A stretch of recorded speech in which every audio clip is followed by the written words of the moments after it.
Thank you, Mr. Speaker, and I thank the gentleman for yielding. The state of Washington is cutting the working health care for the working poor. That's what we heard a minute ago. But wasn't it just an argument just a couple of months ago, Mr. Speaker, that if this body took up the Obamacare, that basically the birds were going to be chirping and the sun was going to come out and the clouds were going to part and the economy was going to be fabulous and we were not going to have another health care problem again? But what happened? Running ramrod through this body ended up a job-killing health care bill, and now we're wringing our hands. It's amazing to me.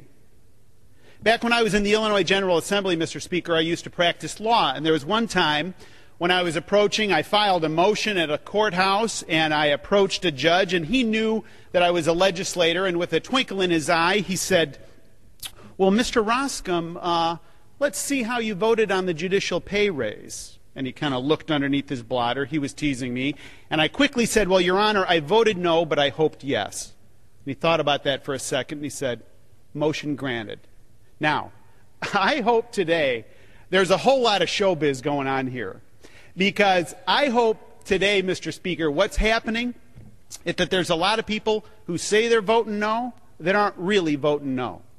I mean, with due respect to my friend and colleague from the state of Illinois who acknowledged that there's insufficient funds, he thinks there's going to be insufficient funds, Mr. Speaker, in the 112th Congress. Hey, look around. 111th Congress, there's insufficient funds. This Congress and this leadership, Mr. Speaker, has doubled our national debt in 5 years, and based on their own numbers, will triple that national debt in 10 years. So this is not a newsflash that's coming in the 112th Congress. It's here today. We had Debt Dependence Day here in the United States on August 4th of this year, which was the date at which every dime that went out from the federal government, Mr. Speaker, was borrowed money.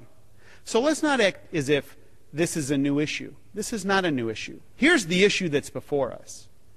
We're looking at a cataclysmic tax increase that has the potential to drive us and to push us to a tipping point and a spiral that goes further and further down. Now, let me talk to friends on my side of the aisle who think a better deal is coming. I won't yield. You'll have more time, and then we can do what you want to do. Friends on my side of the aisle say, oh, we're going to get a better deal. On January 5th, we'll pass a bill. On January 6th, somehow, miraculously, the Senate's going to pass it. On January 7th, the President is going to move all his objections, even assuming, Mr. Speaker, that that's true. Let's think that through for a second. Okay, so January 7th, a new fabulous bill is signed into law. It's not until mid-February till the Internal Revenue Service can deal with that. It's not until mid-March that corporations and payers can deal with it. And so, again, we're at the best case scenario. You're looking at sucking the life out of this economy for 90 days. And what does that do to all of our constituents? That puts us in a downward trajectory that none of us want. Nobody wants that. You know, I think one of the messages of November 2nd is that we need to come together and work together. Yeah, there's things in this bill I don't like. There's things in this bill that I'm not pleased with. But I do know that at all costs, we need to avoid a job-killing tax increase. And I'd be happy to yield a couple. I'll be happy to yield the gentleman from. I thank the gentleman for yielding. I just wanted to ask a question. I was hoping the gentleman might comment on whether or not his impression of the bill was that it was deficit neutral.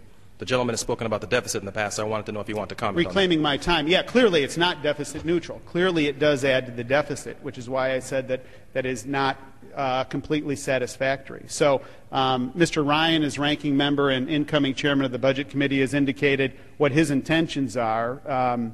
But, you know, I do find it ironic that there is this newfound robust interest on the other side of the aisle as it relates to deficit reduction, notwithstanding the CBO, OMBs, and everybody else's numbers that the national debt will triple in 10 years based on the current majority. So I've said my piece, but I think it's very clear that what we need to avoid, Mr. Speaker, at all costs is raising taxes and putting this economy into a spiral out of which real difficulty comes. I yield back. Gentleman yields back.